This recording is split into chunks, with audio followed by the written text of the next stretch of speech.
Hello everyone, मैं ब्रजेश पांडे आप सबका पांडे जी क्लासेस में एक बार फिर स्वागत करता हूं। पिछली वीडियो में स्टूडेंट हमने बात की थी डाइपोल मोमेंट की। नेक्स्ट लेक्चर जो हमारा 9th है केमिकल बॉन्डिंग का, इसमें हम बात करने वाले हैं एप्लीकेशन ऑफ डाइपोल मोमेंट। जिन स्टूडेंट ने डाइपोल मोमेंट की वीडियो नहीं देखी, यहाँ पे आई बटन में सजेस्टेड वीडियो आपको गिवन है, वहां से देख सकते हैं, या ये जो वीडियो खत्म होगी तो स्क्रीन पे आपके पास लास्ट स्क्रीन में वीडियो आ जाएगी, वहां से भी आप डाइपोल मोमेंट को देख सकते हैं। मैं क्विक रिवीजन करा देता हूँ, किसी स्टूडेंट ने पिछली वीडियो नहीं देखी तो बेसिकली जो बात आपको याद रखनी है कि डाइपोल मोमेंट जो होता है म्यू, वो क्या होता है, चार्ज इनटू डिस्टेंस। यानी कितना चार्ज आपको गिवन है और डिस्टेंस बिटवीन टू, जैसे मान लो HCl है आपका, HCl के अंदर जो H का जो इंटरन्यूक्लियर डिस्टेंस है और Cl का जो न्यूक्लियस है, इनके बीच का जो डिस्टेंस है उसको हम क्या लेते हैं, D, इंटरन्यूक्लियर डिस्टेंस। और सिंपल लैंग्वेज में हम बोल सकते हैं कि इसकी बॉन्ड लेंथ कितनी आपको गिवन है, उससे जब हम चार्ज को मल्टीप्लाई करते हैं तो हमारे पास डाइपोल मोमेंट आ जाता है। याद रखने वाली बात क्या है कि अगर डाइपोल मोमेंट की वैल्यू अगर स्टूडेंट 0 आती है तो आपका जो गिवन कंपाउंड गिवन है वो नॉन पोलर है, और अगर म्यू की वैल्यू ग्रेटर देन 0 आती है तो वो क्या है, पोलर है। याद रखने वाली बात है स्टूडेंट की बेसिकली जो मैंने पिछली वीडियो में बताई थी, यहां तक ये याद रखिए, फिर हम आगे कंटिन्यू करता हूं मैं कि एप्लीकेशंस क्या है डाइपोल मोमेंट की। अगर मुझे डाइपोल मोमेंट पता है तो मुझे उससे क्या क्या बेनिफिट होने वाले हैं। सबसे पहली बात स्टूडेंट, पहला क्या है, in determine the polarity of the bond, जिसके बारे में आपको ऑलरेडी बता चुका हूं कि अगर डाइपोल मोमेंट आपका 0 गिवन है स्टूडेंट तो इसका मतलब वो नॉन पोलर है, और अगर डाइपोल मोमेंट की वैल्यू ग्रेटर देन 0 आ रही है तो वो सब्सटेंस क्या होगा, पोलर होगा। तो सबसे पहली एप्लीकेशन तो यही है कि हमें ये बताता है कौन सा गिवन कंपाउंड पोलर है और कौन सा नॉन पोलर है।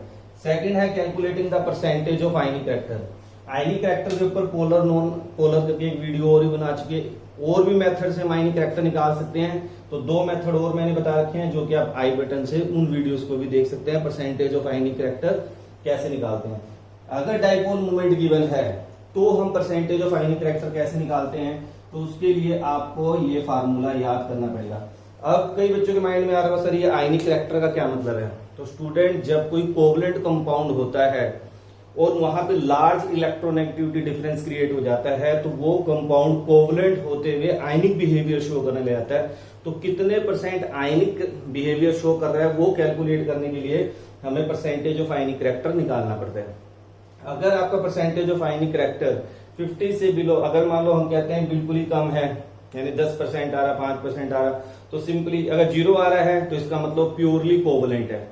अगर थोड़ा बहुत परसेंटेज आ रही है, 10%, 15%, 16%, तो हम कहते हैं कि पोलर कोवलेंट कंपाउंड है। अगर परसेंटेज ऑफ आयनिक कैरेक्टर 50% से अबव हो जाता है तो कंपाउंड कोवलेंट होते हुए आयनिक बिहेवियर शो करने लगता है, और वो कोवलेंट होते हुए आयनिक कैरेक्टर हम उसका मानकर चलते हैं। कोवलेंट बॉन्डिंग के बावजूद वो आयनिक प्रॉपर्टी शो करना स्टार्ट कर देता है। तो कैसे निकालते हैं परसेंटेज ऑफ आयनिक कैरेक्टर। अगर आपको डाइपोल मोमेंट गिवन है तो आपको फार्मूला क्या याद रखना है, परसेंटेज ऑफ आयनिक कैरेक्टर क्या होता है, म्यू ऑब्जर्व्ड अपॉन म्यू आयनिक इनटू 100। अब इसी को मैं और सिंपल वे में करूं, जो मैं याद रखता हूं म्यू, जो भी आपको न्यूमेरिकल में गिवन है वो आप ऊपर लिख लीजिए, और म्यू जो आप फार्मूले से कैलकुलेट करेंगे, जैसे ये वाला फार्मूला आपको गिवन है यहां से आप निकालते हैं वो, और इनटू क्या कर देंगे 100, तो आपका परसेंटेज ऑफ आयनिक कैरेक्टर आ जाएगा। मैं बेसिकली ये, और बुकिश लैंग्वेज में आप अगर बात करें तो क्या होता है, म्यू ऑब्जर्व्ड अपॉन म्यू आयनिक इनटू 100, तो हम परसेंटेज ऑफ आयनिक कैरेक्टर यहां से निकाल सकते हैं। अब आप कहेंगे सर इसके न्यूमेरिकल्स, तो मैंने इसके 2 न्यूमेरिकल यहाँ पे स्टूडेंट मेंशन कर रखे हैं, इनको मैं करके भी दिखाता हूँ। इसी टाइप के न्यूमेरिकल और डाइपोल मूवमेंट से रिलेटेड और कौन कौन से क्वेश्चन हैं उनकी PDF फाइल में आपको इस वीडियो के डिस्क्रिप्शन में प्रोवाइड करूंगा। उन क्वेश्चंस को आप सोल्व करके देखें, और जो डाउट होंगे उनके भी आंसर, और उनके आंसर ही मैं आपको साथ दे दूंगा ताकि आपके डाउट क्लियर हो जाए। फिर भी कोई क्वेश्चन नहीं निकलता तो आप मेरे पास कमेंट बॉक्स में मेंशन करें कि सर ये क्वेश्चन नहीं हो रहा, मैं नेक्स्ट वीडियो में उसे भी एक्सप्लेन कर दूंगा। तो स्टूडेंट, हम बात करते हैं कैसे न्यूमेरिकल करेंगे। तो सबसे पहले देखिए, पहला न्यूमेरिकल मैंने क्या मेंशन कर रखा है student, calculate the percentage of ionic character of HCl। HCl का हमें परसेंटेज कैरेक्टर निकालना है। ऑब्जर्व्ड डाइपोल मोमेंट आपको गिवन है 1.03 डिबाई, और बॉन्ड लेंथ जो HCl की गिवन है वो 1.275 एंगस्ट्रॉम है। तो डिबाई में आपको डाटा गिवन है, तो हम अगर बात करें म्यू ऑब्जर्व्ड, तो म्यू ऑब्जर्व्ड की बात करें तो स्टूडेंट आपको कितना गिवन है, 1.03 dBi। ठीक है, dBi क्या है? यूनिट्स है किसके? डाइपोल मोमेंट की। अगर इसके बारे में नहीं पता स्टूडेंट पिछली वीडियो जरूर देखें। अब हम बात कर रहे हैं बॉन्ड लेंथ डी। डी कितना गिवन है आपको? 1.275 आंगस्ट्रोम, और इसको कन्वर्ट कर लेंगे हम किसके अंदर? सेंटीमीटर में। तो 10 की पावर माइनस 10 मीटर होता है आंगस्ट्रोम, और सेंटीमीटर में क्या हो जाएगा? 10 की पावर माइनस 8 सेंटीमीटर। और चार्ज की बात करें तो स्टूडेंट चार्ज कितना होता है इलेक्ट्रॉन पे? जब हम ESU की सेंस में अगर बात करते हैं तो हम कहते हैं 4.8 इंटू 10 की पावर माइनस 10 ESU। ESU क्या है? Electrostatic unit. ठीक है, अब इसी को अगर हम खोल के लिखे डी बाई को, डी बाई की वैल्यू क्या होती है स्टूडेंट? 1.03 10 की पावर माइनस 18 ESU सेंटीमीटर। ये सब स्टूडेंट हम पिछली वीडियो में एक्सप्लेन कर चुके हैं। कहीं किसी स्टूडेंट को डाउट है तो प्लीज पहले वाली वीडियो देख लें, वहां मैंने ये सारा डेरिवेशन भी करा रखे हैं कि कैसे ये वैल्यू आई है। ठीक है, तो ये हमारा चार्ज ये फिक्स होता है। जब भी आपको चार्ज गिवन नहीं होगा, चार्ज आपने हमेशा ये वैल्यू पुट करनी है। जब इलेक्ट्रॉन पे चार्ज की बात आएगी ESU की सेंस में, अगर इलेक्ट्रॉन पे चार्ज की बात आती है कूलम की सेंस में, तो आपको पता है 1.6 इंटू 10 की पावर माइनस 19 कूलम लेते हैं। तो ये मेरे पास चार्ज आ गया, ये मेरे पास क्या आ गया? डिस्टेंस आ गया। तो अब हमें डाइपोल मोमेंट निकालना है, कौन सा? आयनिक। तो कैसे निकालेंगे म्यू आयनिक? कैसे निकालेंगे? Q into D. अब चार्ज मेरे पास पता है, तो 4.8 इंटू 10 की पावर माइनस 10 इंटू डी कितना है स्टूडेंट? 1.275 इंटू 10 की पावर माइनस 8। ये सेंटीमीटर में है, ये ESU में। और इस सबको जब आप सोल्व करेंगे स्टूडेंट तो ये आ जाएगा 6.12 dBi। ये क्या आ जाएगी वैल्यू? 6.12 dBi। और हमें जो गिवन है वो 1.03 dBi है। तो मुझे परसेंटेज ऑफ आयनिक करैक्टर निकालनी है, तो क्या हो जाएगा स्टूडेंट? 1.03 upon 6.12 into 100। और जब आप इसे सोल्व करेंगे स्टूडेंट तो ये हमारा आ जाएगा अप्रोक्सीमेशन में 16 मैंने आंसर मेंशन कर रखा है 83%। तो इस तरह बड़े आराम से डाइपोल मोमेंट के न्यूमेरिकल को सोल्व कर सकते हैं। बस पेपर में आपको ध्यान देना पड़ेगा कि डाटा किस तरह से गिवन है। जैसे यहाँ पे हमें dBi में गिवन है, तब हमने ये यूनिट लिए। अगले न्यूमेरिकल में मैंने थोड़ा सा वेरिएशन की है ताकि आपको इजीली समझ आ जाए। ये न्यूमेरिकल आप स्क्रीनशॉट भी ले सकते हैं, आराम से निकाल लीजिएगा। अब हम बात करें इस न्यूमेरिकल की अगले की, तो थोड़ा ध्यान से देखिए, थोड़ा सा डाटा चेंज है। यहाँ पे क्या कर रखा है? कूलम मीटर में डाटा दे दिया। ठीक है ना, यहाँ पे जो आपको ऑब्जर्व डाइपोल मूवमेंट गिवन है वो 1.96। तो म्यू ऑब्जर्व की बात करें तो आपको गिवन है 1.964 10 की पावर माइनस 29 कूलम मीटर। अब कूलम मीटर में आ गया, तो जब कूलम मीटर में आ गया तो चार्ज अब हम क्या लेंगे? उस टाइम पिछले हमने बात की थी 4.8 इंटू 10 की पावर माइनस 10 ESU। मगर अब हम क्या बात करेंगे स्टूडेंट? कूलम में दिया हुआ है, तो कूलम में चार्ज कितना हो जाएगा स्टूडेंट? तो क्या होगी वैल्यू? क्या हो जाएगी? 1.6 10 की पावर माइनस 19 कूलम। और डिस्टेंस कितना गिवन है स्टूडेंट? इसी में देखिए आपको डी दिया हुआ है 1.596 आर्मस्ट्रॉन है, तो 10 की पावर माइनस 10 मीटर। अब आप कहेंगे सर 10 की पावर माइनस 10 क्यों लिया? क्योंकि अब आपका डाटा मीटर में गिवन है। वहां पे ESU सेंटीमीटर था तो मैंने 10 की पावर माइनस 8 सेंटीमीटर लिया।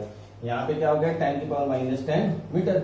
अब मेरे पास चार्ज भी है, डिस्टेंस भी है, तो मैं म्यू आयनिक निकाल देता हूँ। तो म्यू आयनिक क्या होगा स्टूडेंट? इन दोनों को मल्टीप्लाई कर देंगे। 1.6 इंटू 10 की पावर माइनस 19 1.596 10 की पावर माइनस 10। और जब आप इसे स्टूडेंट मल्टीप्लाई कर देंगे तो ये वैल्यू अप्रोक्सीमेट आ जाएगी 2.557 10 की पावर माइनस 29 कूलम मीटर, क्योंकि कूलम में है, ये आपका मीटर में है। और उसके बाद मुझे परसेंटेज ऑफ आयनिक करैक्टर निकालना है स्टूडेंट, तो हम क्या करेंगे? पहले हमें ऑब्जर्व्ड क्या गिवन है?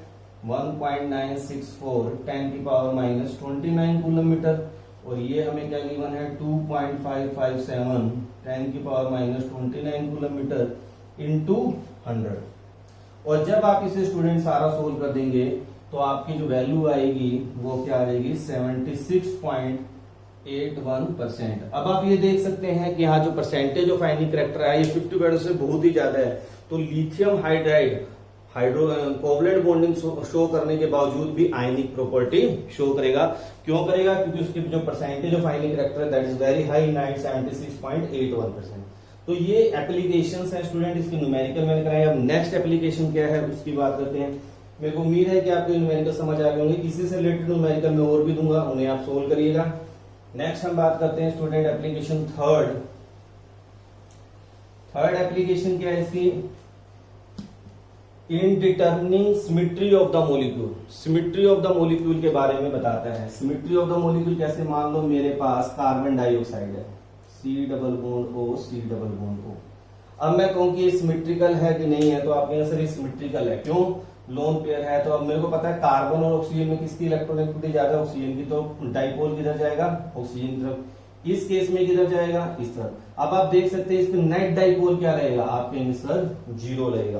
तो जिनका डाइपोल मोमेंट स्टूडेंट 0 होता है वो जनरली क्या होते हैं, सिमेट्रिकल इन नेचर होते हैं, क्योंकि वहां पे एक दूसरे के डाइपोल को कैंसल आउट कर देते हैं। किस केस में, जब 1, 2 या 2 से ज्यादा बॉन्ड बन रहे हैं। मगर अगर यहीं पे अगर मैं बात करूं अमोनिया की, तो अमोनिया में या फिर जहां पे मैं कहूं स्टूडेंट लोन पेयर इंट्रोड्यूस हो जाता है, वहां पे सिमेट्रिकल ज्योमेट्री नहीं आती। सिमेट्रिकल ज्योमेट्री क्या मतलब है, जैसे NH3 में sp3 हाइब्रिडाइजेशन है। sp3 हाइब्रिडाइजेशन का मतलब होता है कि टेट्राहेड्रल ज्योमेट्री होनी चाहिए, मगर इसकी टेट्राहेड्रल ना होकर पिरामिडल ज्योमेट्री होती है। तो क्यों होती है आप समझ सकते हैं, लोन पेयर की वजह से इन शेप के अंदर डिस्टोर्शन आ जाती है।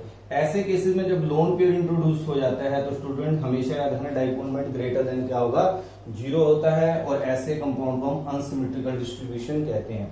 क्यों, आप देख सकते हैं नाइट्रोजन और हाइड्रोजन में बात करें तो इलेक्ट्रोनेगेटिविटी नाइट्रोजन की क्या है, ज्यादा है, और यहाँ पे किसकी ज्यादा है, डाइपोल की। नेट डाइपोल कहाँ जाएगा, अपवर्ड। तो ये कंपाउंड क्या है, पोलर है। तो यहाँ पे सिमेट्रिकल हम बात नहीं करेंगे। बात करते हैं how to distinguish cis and trans isomer by using dipole moment concept, कि अगर मुझे डाइपोल मोमेंट के बेस पे कैसे मैं सिस और ट्रांस आइसोमर को डिफर कर सकता हूं।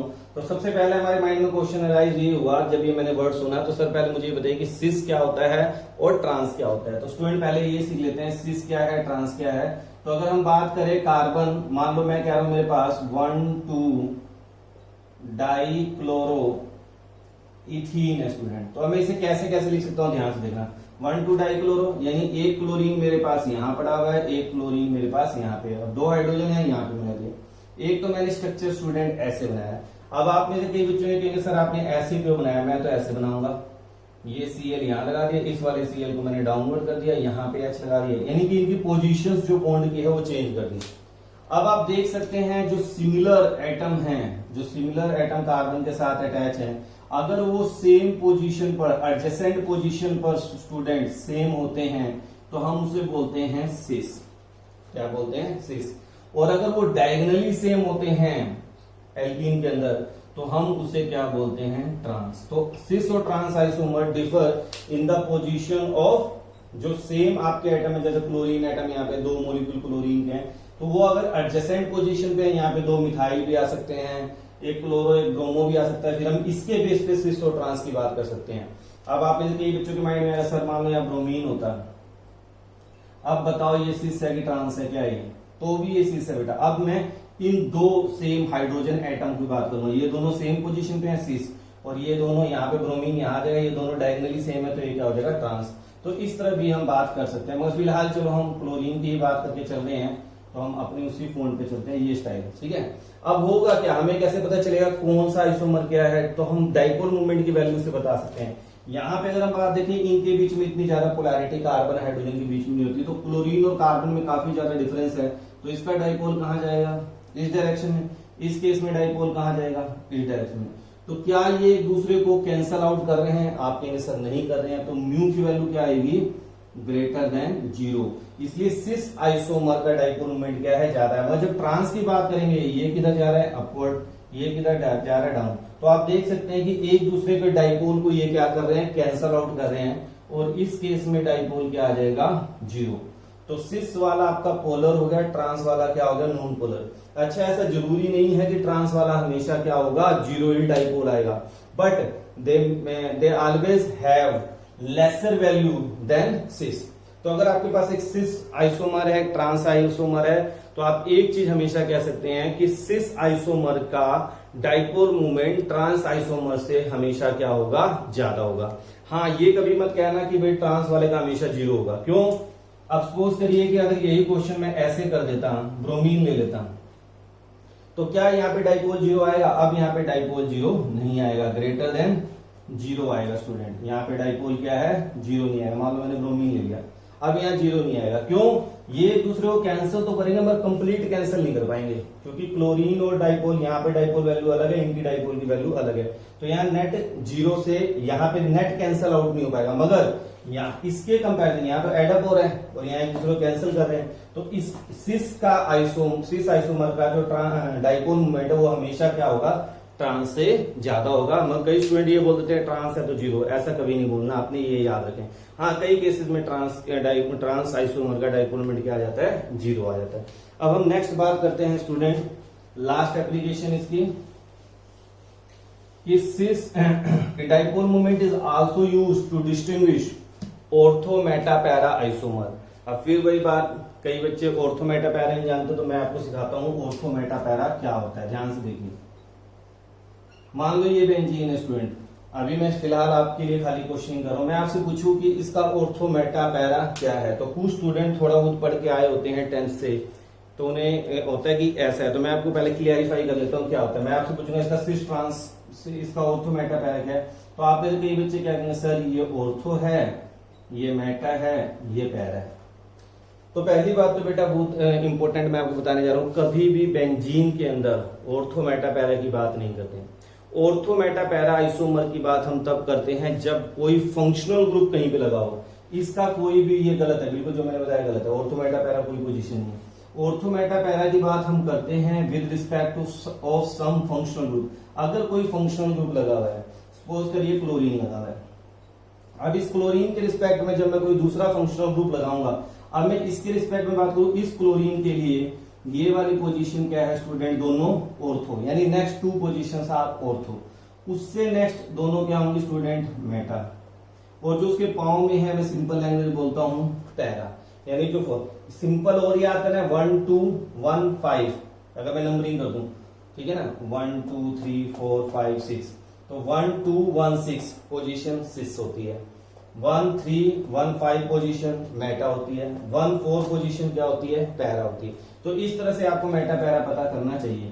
अब मुझे ऑर्थो मेटा पैरा बनाना है किसका? मैं आपको कह रहा हूं ortho meta para dichloro benzene के स्ट्रक्चर बनाओ, डाइक्लोरो बेंजीन का स्ट्रक्चर बनाओ। तो यानी मेरे पास दो क्लोरीन है, तो मैं क्या करूंगा? 1 2, एक बार तो मैंने यहां पे रख दिया। अगले केस में मैं क्या करूंगा? 1 3, और अगले केस में क्या करूंगा? 1 4। तो ये आप याद रखिए, अगर आपको याद रखना है कि 1 2 position ortho, 1 3 position Meta, 1 4 position क्या होता है? पैरा। अच्छा, जरूरी नहीं है कि हमने यही पोजीशन फिक्स कर ली। कई बच्चे अपने माइंड में एक पोजीशन फिक्स कर लेते हैं, ऐसा कभी मत करना। मान लो मैंने यहाँ क्लोरीन रखा और यहाँ पे क्लोरीन लगा दिया, अब ये कौन सी पोजीशन है स्टूडेंट? This is ortho. तो जरूरी नहीं है कि भाई ये वाला क्लोरीन यहाँ होगा, इन दोनों को देखकर ही मैं कहूंगा भाई ऑर्थो है। ऑर्थो ये भी है 1 2। अब मैंने ये क्लोरीन उठा के यहाँ लगा दिया, अब ये एक दूसरे में क्या है? मेटा है। यहाँ पे लगा दिया, बिल्कुल पांव पे आ गए, तो अब ये पैरा है। तो आपने अपने माइंड को बिल्कुल क्लियर रखना है कि हमारा फंक्शनल ग्रुप बेंजीन रिंग पे कहां पड़ा है, उसके बेस पे मैं ऑर्थो मेटा पैरा की बात करूंगा। तो ये हमारा ऑर्थो बन गया, ये मेटा बन गया, ये पैरा। अब इसको डिस्टिंग्विश कैसे करेंगे, ये क्वेश्चन अराइज होता है। तो कल स्टूडेंट अगर आपने जिन्होंने मेरी पिछली वीडियो देखी है, नहीं देखी, देख लेना, बाकी मैं डिटेल में यहाँ दोबारा बता रहा हूँ। तो यहाँ पे एक एंगल बन रहा है, अगर हम ध्यान से देखें, यहाँ 60 डिग्री, यहाँ पे बात करें 120 डिग्री, इसमें बात करें दो डाइपोल के अंदर 180 डिग्री बॉन्ड एंगल बन रहा है। तो जब इस टाइप का डाइपोल बनता है तो नेट डाइपोल निकालने के लिए, क्योंकि ये दो बॉन्ड है, इसका अपना डाइपोल है, इसका अपना डाइपोल है, ये μ1 है, ये μ2 है, अगर मान लो है, तो μ1 square plus μ2 square 2 μ1 μ2 cos theta. तो हम थीटा की वैल्यू के बेस पर यहाँ पे यह वैल्यू पुट करके हम इनका नेट डाइपोल मोमेंट निकाल सकते हैं। और वैसे अगर हम बात करें सिंपली, देखिए क्लोरीन की, जैसे हम स्ट्रक्चरल बेस करें तो ये डाइपोल यहाँ जा रहा है, ये तो हमें पता है म्यू क्या है? ग्रेटर देन 0, यहाँ पे कैंसल आउट नहीं होगा। इसी तरह मेटा के केस में भी कैंसल आउट नहीं होगा, मगर पैरा के केस में ये अपवर्ड, ये डाउनवर्ड, ये एक दूसरे के डाइपोल को कैंसिल करें, पैरा क्या हो गया? 0। तो सबसे कम डाइपोल मोमेंट किसका होगा? पैरा का। तो जो आपका आंसर होता है ortho greater than Meta, Meta greater than para. अब आप कहेंगे सर पैरा वाला तो समझ आ गया, 0 है, इसलिए आपने उसको समझ, इन दोनों में से हमें कैसे पता चलेगा भाई किसका डाइपोल ज्यादा है? तो on the basis of angle. तो cos 60 की जब आप वैल्यू पुट करेंगे तो आप इसकी वैल्यू देखेंगे क्या आएगी, ज्यादा आएगी। मैंने यहाँ पे छोटा सा मेंशन कर रखा है। अगर एक्सपेरिमेंटली बात करें तो इसकी वैल्यू है 2.54 dy और इसकी जो वैल्यू है स्टूडेंट वो क्या है 1.48 dy। तो आप समझ सकते हैं कि इनकी डाइपोल मोमेंट की वैल्यू क्या है, डिफर है। हाइयर वैल्यू किसकी होती है, ऑर्थो की, फिर मेटा की, फिर पैरा की। तो these are the applications of dipole moment, जिसको मैंने काफी डिटेल में आप लोगों के लिए एक्सप्लेन किया है। पीडीएफ फाइल में इससे रिलेटेड जो क्वेश्चंस बनते हैं अलग अलग कंपटीशन पॉइंट से, उनको मैं आपको दूंगा, आप उन्हें सोल्व करिए, उनके आंसर भी आपके पास होंगे। उसके बावजूद भी अगर किसी बच्चे को लगता है मेरे से क्वेश्चन नहीं सोल्व हो रहा है, आप कमेंट बॉक्स में क्वेश्चन नंबर मेंशन कर दें, मैं उसको नेक्स्ट वीडियो में, नहीं तो आपको कमेंट बॉक्स के थ्रू जरूर समझाने की कोशिश करूंगा। Thank you, have a nice day.